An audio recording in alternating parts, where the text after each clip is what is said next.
Hello, welcome to Lovelady's version of Garden to the Table edition. So today what we're going to do is we're going to make an enchilada casserole. I originally was going to do it with cauliflower, but that didn't work out because the cauliflower went bad. Therefore, we're going to do it with tortillas. Oh, excuse me, my nose itching. Top of the nose, not under. So I'm going to tell you what we have. We have 2.5 pounds of ground meat. And I'm going to show you that. I'm going to show you everything that we're going to work with today. Okay, so today we're working with 2.5 pounds of ground meat. I'm going to turn my fire on. Let it go ahead and start cooking. It doesn't really take long. The longest thing is the grounding the ground meat. Here I have onions, bell pepper mix with bunching onions cut up, and I have yellow bell peppers.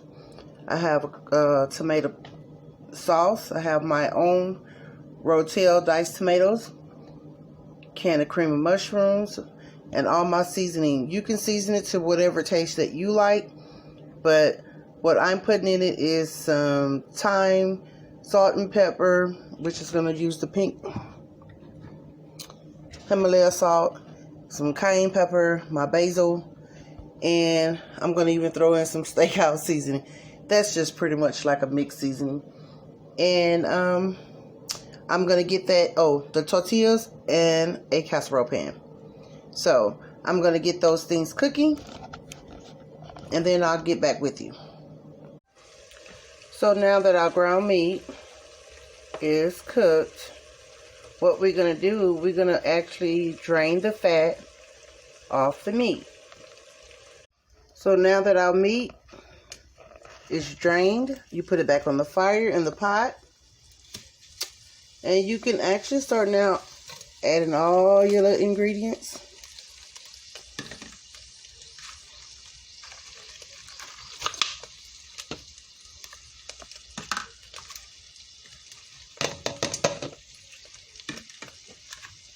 And you let them cook down.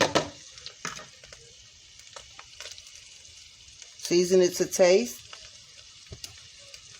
One thing I forgot to tell you that I'm adding when I'm doing this is taco season. Any kind of taco season. It don't have to be this brand.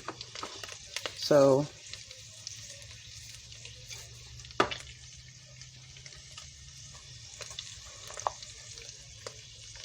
pepper is not a certain amount. Again, everything is seasoned to taste, so you don't have to worry about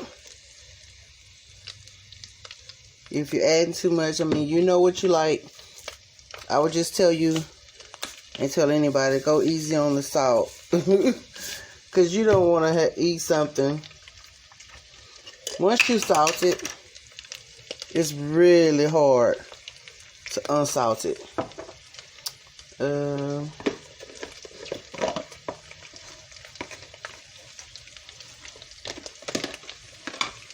Gonna put a little basil in it while it's cooking. Let everything cook.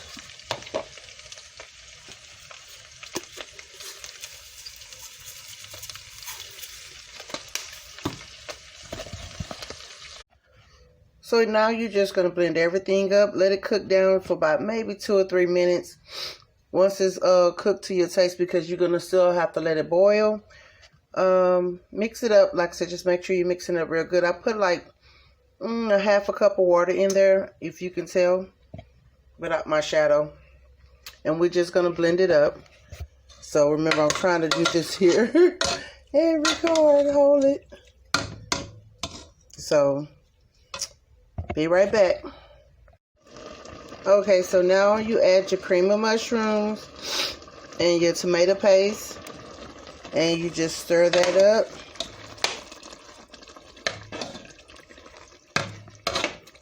Well blended. This is not easy doing one hand. And no, I do not have a tablet stand. So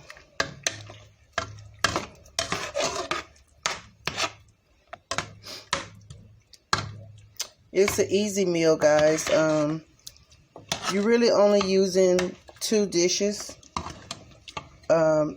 This main pot and then the pan that you're going to use to put it in the oven. By the time you put it in the oven, you may only have to put it in the oven for probably like 10 minutes. This is the longest process, is cooking the meat down and blending it, blending everything. So I'm so sorry you got this shadow on you.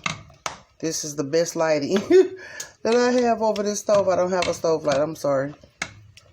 So now the next step, we're going to open up our diced tomatoes. Let's see if I can get this done. The good thing about this here is that I actually did these myself. Smells so good.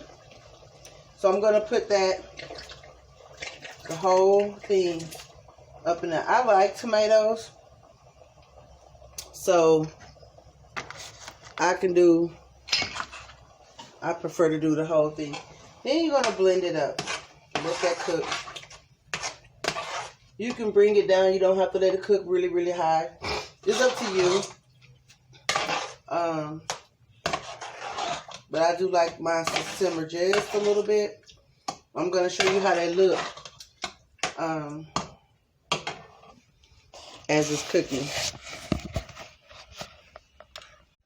Okay, so as it's cooking, you should be able to see it's almost like if you was making tomatoes, but like you was making spaghettis, but you're not.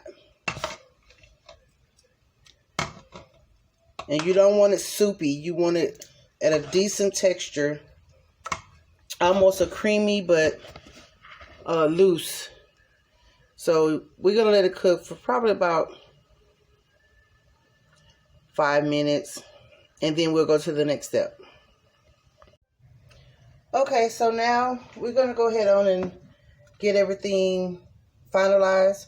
I forgot to tell you we're going to have cheese, guys. I hope you guys kind of automatically thought that. So what we're doing, we're going to actually take the tortillas.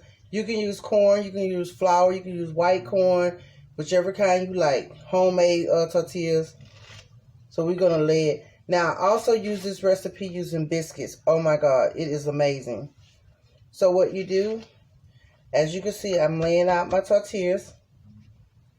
And I hope I have enough for 2 layers, at least 2 layers. Let me see one. Oh Lord, I'm cutting it real close.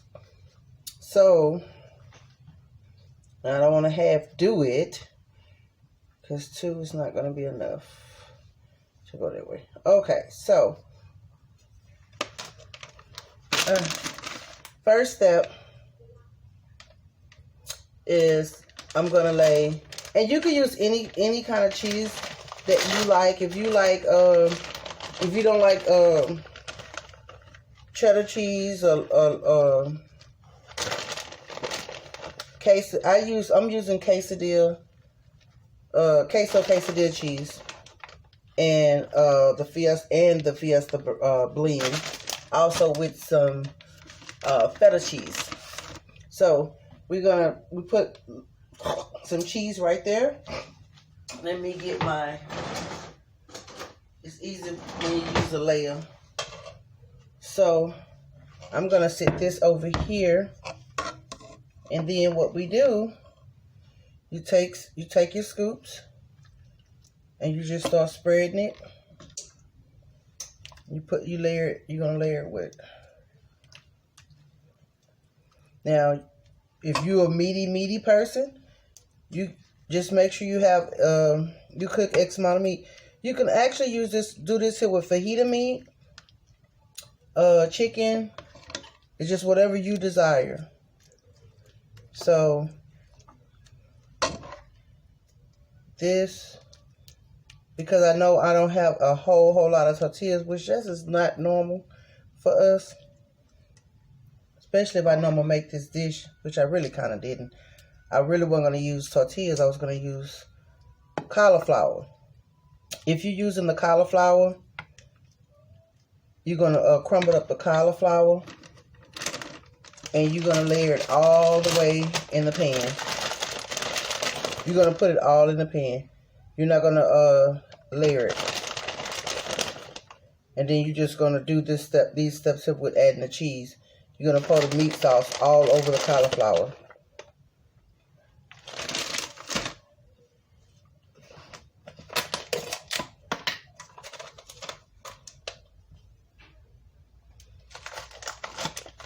And sometime, I probably do it tomorrow because we will not eat this here all tonight. You can do a side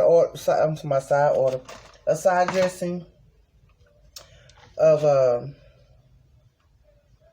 Spanish rice, some refried beans or black beans or just ranchero beans, and a salad. You can have chips and dip to go with that.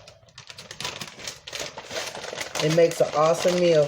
My kids love this here. My husband do too. And if you don't eat cheese, you can omit the cheese. You could also put refried beans, layered with refried beans. I have done that once before. And if you're a person that don't like beans, you don't have to do the beans. Now, normally, I'm going to use this here up because I have it.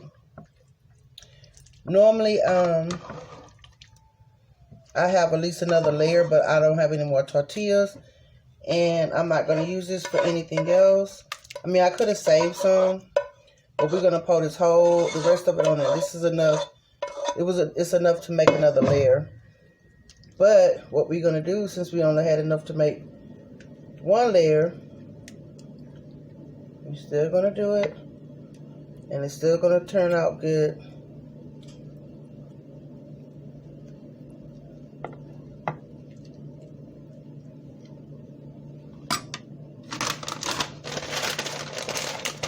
So just remember, if you had enough tortillas, you go through this. You just keep repeating this process until you get to the depth you want. Depending on your pan now. It probably would have been okay if I'd used the small square pan, but it would have been too much meat left over. And I really would have been having to freeze the meat. Since this is the final layer, it's going to be my top layer. It's going to be super cheesy, guys.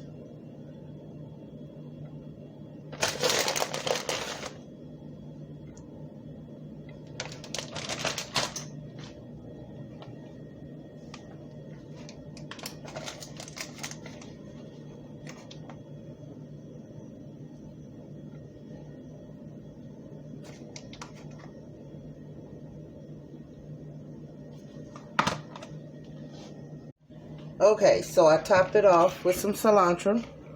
You can put olives on here. You can kind of put anything that you desire that you like. And now we're going to put it in the oven for about 10 minutes, and then we'll be ready to eat. We're going to set our timer for 10 minutes, and then we're done. I'll be back to show you the finished product. So, fresh out of the oven, you see it's still bubbling. So you just let it cool and then serve.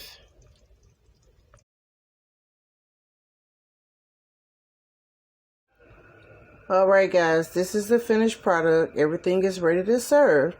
Only thing that we do not have is the refried beans tonight. But we have tortilla chips, enchilada casserole, rice, guacamole, sauce, and some sour cream. And this is just for me and my husband that we cook. And you see, you still have a lot to go around. If you have a big family, it may take care of your whole family. Probably a family of 5 or 6, depending on the appetite. So yeah, there you go.